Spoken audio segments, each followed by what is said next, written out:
Ever feel like you need a vacation from your own studio, like you've hired a team, grown your programs, and somehow still have to remember every costume, every password, and every snack allergy? You are not crazy. You're just running a business that's trying to run you.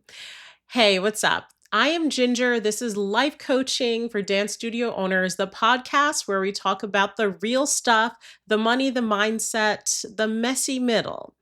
If you're ready to stop white knuckling your business and start building one that actually supports your life, you are in the right place. So today I'm excited to talk about group coaching. I have been coaching dance studio owners one on one, as well in some small groups. And I've seen what a difference it makes when someone has a person to talk things through, someone to challenge your thinking and to help you take real action. And in the private coaching, it's a great opportunity, but I know that it's not accessible for everyone. And in fact, some people actually benefit and do better in a group setting. Um, so I am piloting something new, group coaching experience that brings studio owners together for focused support, real coaching, and shared wisdom. So this is going to include a 9-week experience with 8 live Zoom calls, spotlight coaching, private space to ask questions anytime, and access to all of my bonus trainings like Fix My Finances and Studio Summer Success. So you'll get coaching from me, and you'll also hear from other studio owners that are going through the same thing, and you'll realize you are not alone in your challenges. Now, if you have a busy schedule in the summer, don't worry, the replays are available if you can't make it live.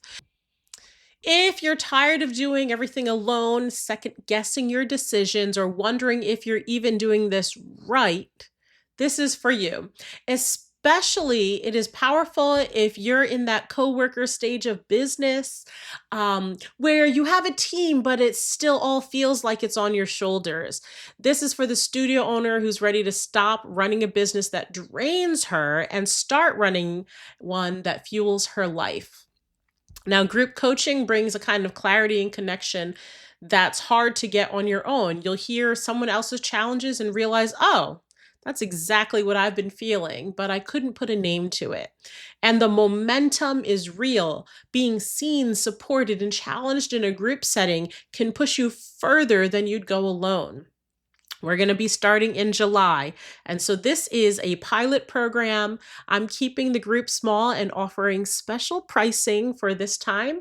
And if you've ever thought about coaching with me but haven't taken the leap, this is your chance to jump in. So you can learn more and grab your spot at thestudioownerlifecoach.com, and I'll have a little bit of information there and you can apply to join me.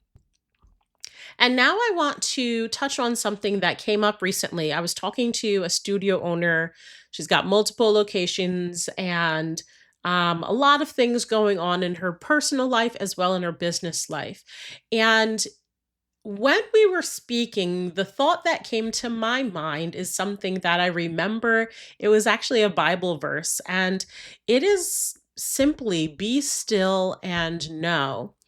And in the context, this is a message for people to remember that God, your higher power, is um, still the strong point, still the one that will reign, and that your fears, your concerns, your everything, there is a time and place where you just need to be still and remember your strength, remember where your support comes from, remember to just slow down and not let the chaos of the world overcome you.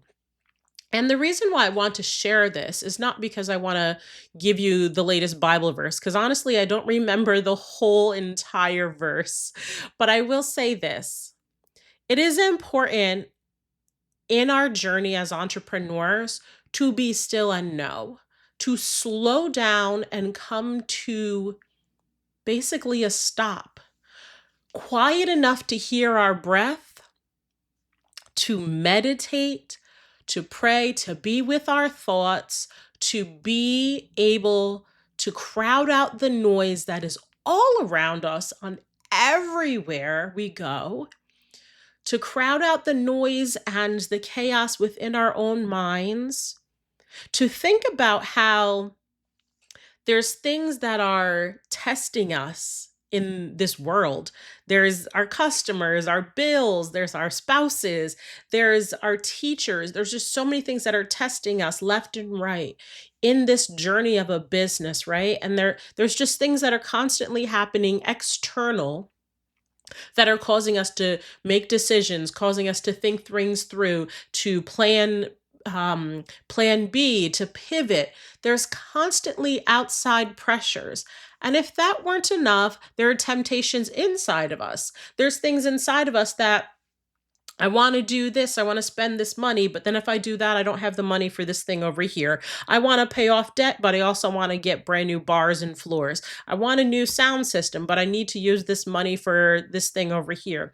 There's things that we're doing that tempt us, and I mentioned this in our another episode, like we're buffering and we're feeling tempted by um things in our social life. It could be over drinking, overeating, whatever these things that are consuming us internally, and it's a struggle that nobody else sees. And when we are in these moments, when we get ourselves, people say with kids, oh, they're so wound up. Well, adults get wound up too. When we get to the point of being so wound up, so overwhelmed that we can't even think our way through how we're going to do the things we want to do. When we're to the point where we're so stressed trying to figure things out. When we get to the point where we just don't even know where to start our work. We know what needs to be done, but we just can't figure out where to even start. In those moments, you do not put your nose down and get to work and try to grind even harder. You need to be still. Find silence. Find quiet. Be still for a moment and let wisdom come in. Let peace come in. Let these things settle down quiet enough so you can really be clear on your calling and your purpose in what you're doing.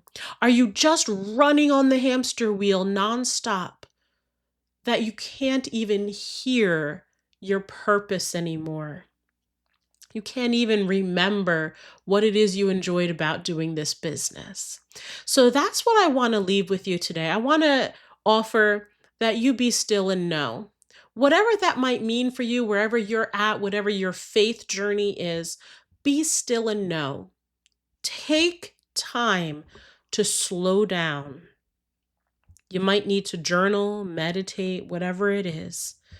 Go outside, get some fresh air. Maybe you need to just take a nap. There's a lot of power in just taking a nap or having a snack, slowing down. I encourage you to take that time and see what you discover in the stillness, in the quiet, in the absence of constant movement. What will you discover? I wish you all the best, everyone.